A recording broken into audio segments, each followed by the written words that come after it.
ibang balita ang sinasabi ng dyaryo, ang sinasabi nitong TV at sinasabi nitong radyo. Iba't ibang informasyon, di malaman kung totoo.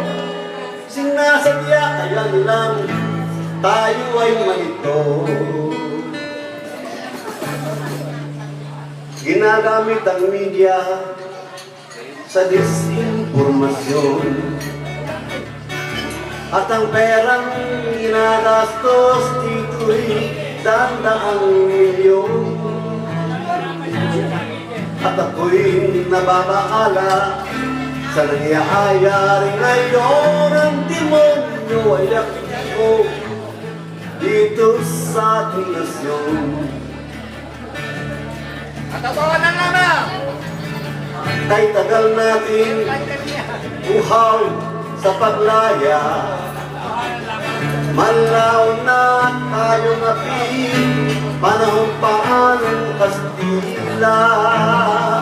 Kung tayo ay sinungaling, wala tayong mararating. Habang buhay, wala tayong nagiging alipin.